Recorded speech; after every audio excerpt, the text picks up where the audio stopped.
बिस्मिल्लाहिर्रहमानिर्रहीम, अस्सलाम वालेकुम। Welcome to my channel literature with WB। और आज की हमारी वीडियो का टॉपिक है presupposition and entailment. Past paper के लिहाज से बात करें तो ये जो है दो तरह से क्वेश्चन जो है वो पेपर में आया हुआ है। एक दफ़ा प्री सपोजिशन के बारे में पूछा गया है, जो कि पूछा गया है डिफरेंस करें between pre supposition and implicature. Implicature के बारे में हम नेक्स्ट जाके पढ़ेंगे इंशाल्लाह। और दूसरा जो क्वेश्चन आया हुआ है इंटेलमेंट के लिए भी सेपरेट क्वेश्चन पूछा गया है, जो कि 5 नंबर का बनता है। तो इस लिहाज से ये चैप्टर जो है वो काफ़ी इंपॉर्टेंट है। तो चलिए आज का लेक्चर शुरू करते हैं।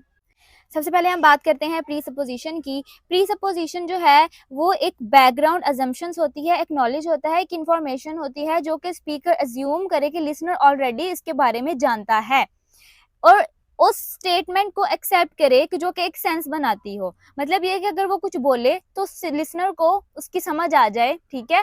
और ये जो होता है ये स्पीकर उसमें प्री सपोजिशन करता है। सेंटेंसेस में कोई सपोजिशन नहीं होती, कोई भी प्री सपोजिशन नहीं हमें नजर आती। सेंटेंस जो स्पीकर है वो प्री सपोजिशन करता है।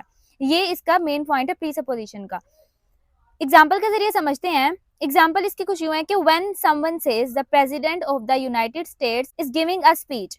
अब यहाँ पे प्री सपोजिशन जो है वो अब ये तो कोई नहीं बोलेगा ना कि जो यूनाइटेड स्टेट का जो करंट प्रेसिडेंट है वो स्पीच दे रहा है। ये तो ऑकवर्ड स्टेटमेंट बन जाएगी।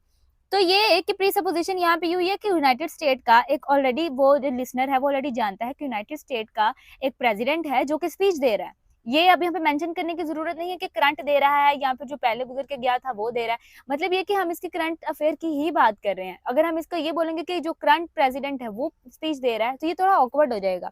इसमें नेगेशन भी आ जाती है। नेगेशन किस तरह से आ जाती है कि consider the sentence John stopped the smoking. अब यहाँ पे प्री सपोजिशन किस तरह से है कि जॉन जो है वो पहले स्मोकिंग करता था और अब उसने स्मोकिंग जो है वो छोड़ दी है, ठीक है। और अगर उसने पहले कभी भी स्मोकिंग नहीं की थी और अगर ये सेंटेंस कोई बोलता है कि जॉन स्टॉप स्मोकिंग, तो ये कोई सेंस नहीं बनाता।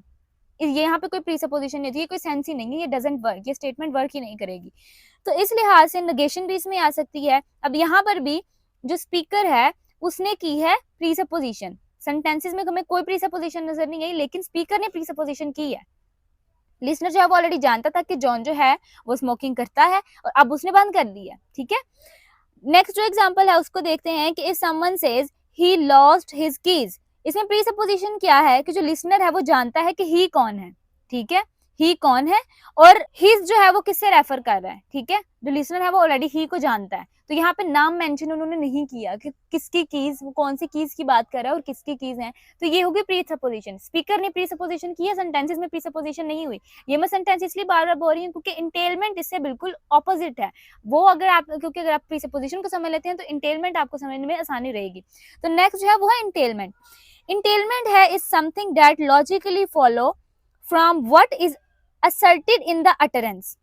अगर सिंपल वर्ड्स में बात करें तो इसका क्या मतलब निकलता है कि दो स्टेटमेंट्स के दरमियान एक रिलेशनशिप कि जिसमें अगर एक स्टेटमेंट में कोई सच बताया जा रहा है, तो एक ट्रुथ बताया जा रहा है, तो जो दूसरी स्टेटमेंट होगी वो उस स्टेटमेंट के उस ट्रुथ के ऊपर एम्प्लॉय करेगी। मतलब ये कि एक स्टेटमेंट जो है वो दी जा रही है, ठीक है, एक स्टेटमेंट जो वो ट्रुथ है, जो अगली स्टेटमेंट होगी वो उस पर रिलाई करेगी, ठीक है। वो भी सच ही होगी, वो जरूरी होगी कि वो भी सच्ची हो, ठीक है।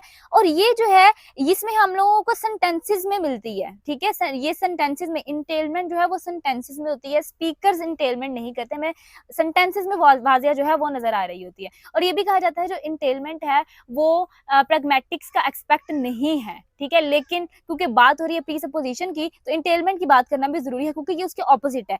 एग्जाम्पल्स के जरिए समझते हैं कि अगर कोई कहता है कि Lisa pass the math test, ठीक है। अब यहाँ पे इंटेलमेंट क्या है कि लीजा जो है वो उसने इतने आंसर्स करेक्ट उसने दिए हैं कि वो उसने एग्जाम्स को पास कर लिया, ठीक है। अब यहाँ पे जो है पहली जो स्टेटमेंट है वो दूसरे स्टेटमेंट पे एम्प्लॉय आ रही है, ठीक है। पहली स्टेटमेंट जो है वो ये है कि उसने पास टेस्ट कर लिया और जो है स्पीकर जो है वो ये समझ रहा है कि हाँ उसने इतने क्वेश्चंस का आंसर इजीली दे दिया है कि उसने जो है वो पेपर को पास कर लिया, मैथ टेस्ट को उसने पास कर लिया। तो ये दूसरा जो है रोके फर्स्ट स्टेटमेंट पे एम्प्लॉय आ रहा है। टाइप्स की बात करते हैं इसकी। बैकग्राउंड इंटेलमेंट। बैकग्राउंड इंटेलमेंट जो है वो प्रैग्मेटिक्स रेफर्स द एम्प्लॉय और inform the information that is not explicitly stated in the conversation. जो एक बात जो है वो कन्वर्सेशन में स्टेट नहीं कही गई, लेकिन जो लिसनर है वो उसको इजीली समझ रहा है, ठीक है, मतलब ये कि कोई एक प्रायर नॉलेज है उसके पास ऑलरेडी, तो उस जिसकी वजह से उसको समझ रहा है। बात नहीं कही गई लेकिन उसने उस बात को समझ लिया। ठीक है, एग्जाम्पल के जरिए समझते हैं कि एग्जाम्पल है I need to buy a new charger. तो इसमें बैकग्राउंड एंटेलमेंट क्या है कि ये एम्प्लॉय करती है कि एक पर्सन का चार्जर, फोन चार्जर है, ठीक है, वो चार्जर जो है वो तो यहाँ तो टूट चुका है और यहाँ पर वो प्रॉपर फंक्शन नहीं कर रहा, काम सही से नहीं कर रहा, इसलिए उसको चार्जर की जरूरत है। तो इसका ये मतलब हो सकता है। उसके बाद उसकी दूसरे एग्जाम्पल की बात करें तो वो है she is studying all night. ठीक है, अब यहाँ पे क्या है कि वो उसने पूरी रात क्यों पढ़ा, जरूर उसका सुबह कोई ना कोई टेस्ट होगा इसलिए वो पढ़ रही है, या फिर उसका जरूर कोई ना कोई सुबह उसके एग्जाम्स आने वाले होंगे, पेपर पॉइंट ऑफ व्यू से बैठ के तैयारी कर रही है तो इसलिए वो उसने पूरी रात पढ़ा। तो ये हो गया बैकग्राउंड इंटेलमेंट। नेक्स्ट जो हम लोग टाइप्स पढ़ते हैं प्रीसपोजिशन की, सबसे पहले टाइप है एग्जिस्टेंशियल प्रीसपोजिशन। इसमें क्या होता है, एक ऐसी चीज को एज्यूम करना जो कि एग्जिस्ट करती हो, क्योंकि एग्जिस्टेंशियल से एग्जिस्ट से निकला है, मीन के वो एग्जिस्ट करती हो।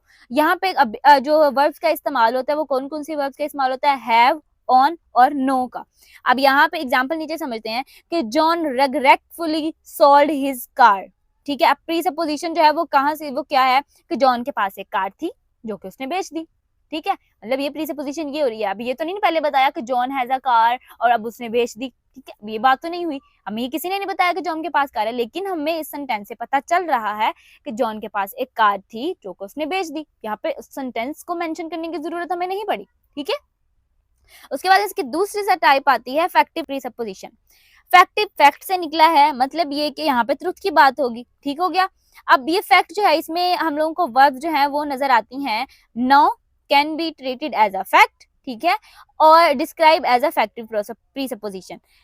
अ नंबर ऑफ अदर जो दूसरी वर्ब्स हैं जो कि इसमें इस्तेमाल होती हैं वो कौन कौन सी आएंगी, रियलाइज, रेग्रेट, ठीक है, और तो और इसमें दूसरे फ्रेजेस में वो भी आ सकती हैं, involving be, with, aware, odd और ग्लैड, ये भी फैक्टिव प्रीसपोजिशन के तौर पर ये वर्ब्स इस्तेमाल हो सकती हैं।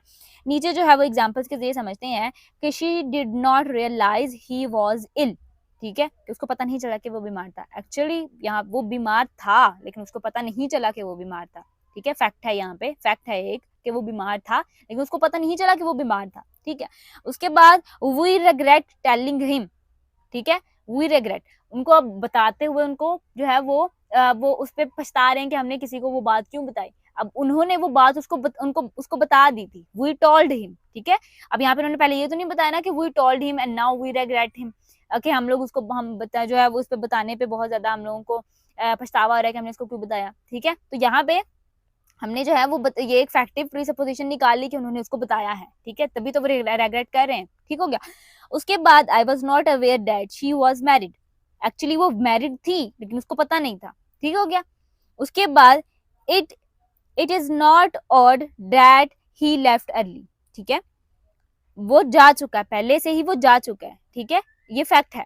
ओके, नेक्स्ट है हमारे पास लेक्सिकल प्रीसपोजिशन। लेक्सिकल प्रीसपोजिशन एक ऐसी प्रीसपोजिशन होती है जिसमें कि एक बात कही जाए और दूसरे के मतलब जो है उसका मीनिंग जो है वो खुद ब खुद निकाला जा सके। इसका क्या मतलब है कि एग्जाम्पल के जरिए समझते हैं कि अगर कोई बोले कि someone managed to do something, इसका मतलब ये है कि जो बंदा है वो वो कामयाब हो गया। ठीक है, कोई काम करने में, कोई चीज मैनेज करने में वो कामयाब हो गया। और अगर कोई आपको बोलता है कि डिड नॉट मैनेज, कि वो मैनेज नहीं कर पाया, तो इसका मतलब ये है कि वो कामयाब नहीं हुआ। मजीद जो है वो इसके एग्जाम्पल के जरिए समझते हैं कि ही स्टॉप स्मोकिंग। ठीक है, मतलब ये इसका क्या मतलब है कि वो पहले स्मोकिंग करता था। ठीक है, ही यूज टू स्मोक, पहले वो स्मोकिंग करता लेकिन अब वो जो है वो बाज आ गया। उसके बाद they started complaining. They started complaining मतलब ये पहले उन्होंने कभी कंप्लेन नहीं की थी लेकिन अब वो भी कंप्लेन करना शुरू हो गए हैं। ठीक है, यू आर लेट अगेन, यहाँ पे जो अगेन का वर्ड है वो लेक्सिकल प्रीसपोजिशन को मैनेज कर रहा है कि पहले भी लेट आया हुआ है और अब फिर से वो लेट है। ठीक है, उसके बाद हमारे पास जो नेक्स्ट है और लास्ट है नॉन फैक्टिव। नॉन फैक्टिव प्रीसपोजिशन एक ऐसी प्रीसपोजिशन होती है जो कि सच नहीं होती। फैक्ट जो था वो तो उसमें जो था वो हमें सच बताया जा रहा था, लेकिन नॉन फैक्ट है तो इसका मतलब है ऐसी चीज जिसमें कुछ सच नहीं बताया जा रहा। इसमें जो वर्ड इस्तेमाल होती हैं वो होती हैं ड्रीम, इमेजिन और प्रिटेंड वगैरह। ठीक है, एक ऐसी चीज जो कि ट्रुथ को फॉलो नहीं कर रही, ठीक है, जो सच नहीं है। एग्जाम्पल के जरिए समझते हैं कि आई dreamed that I was rich. ठीक है, मैंने ख्वाब देखा कि मैं बहुत अमीर था। ठीक है, अब ये मतलब कि वो अमीर नहीं है लेकिन उसको सिर्फ ख्वाब आया है। ठीक है, वो अमीर नहीं है, आई वॉज नॉट रिच। ठीक है, मैं अमीर नहीं हूँ। ठीक है, वो अमीर नहीं है लेकिन उसको सिर्फ ख्वाब आया। उसके बाद वी इमेजिन्ड वी वर इन हवाई, ठीक है। ये कि वो उसने सिर्फ इमेजिन किया है, वो हवाई में है नहीं है, लेकिन उन्होंने सिर्फ इमेजिन किया है। ये सच नहीं है कि वो लोग हवाई में हैं, सिर्फ और सिर्फ उसने इमेजिन किया। उसके बाद ही प्रिटेंड्स टू बी इल, वो बीमार नहीं है, लेकिन सिर्फ वो दिखावा कर रहा है बीमार होने का, ठीक है, और ये फैक्ट नहीं है, ठीक है। तो ये था आज का चैप्टर, जिसमें कि मैंने प्रीसपोजिशन और इंटेलमेंट के बारे में कंप्लीट बताया। इंशाल्लाह पेपर पॉइंट ऑफ व्यू से भी अगर कोई भी इसमें से क्वेश्चन आ जाएगा तो आप लोग इंशाल्लाह उसको इजीली जो है वो कवर कर सकेंगे। तो इंशाल्लाह मिलते हैं नेक्स्ट वीडियो में। वीडियो पसंद आई हो तो लाइक कर दें, चैनल पर नए हो तो सब्सक्राइब कर दें। तो इंशाल्लाह मिलते हैं नेक्स्ट वीडियो में, तब तक अपना ख्याल रखिएगा। अल्लाह हाफिज।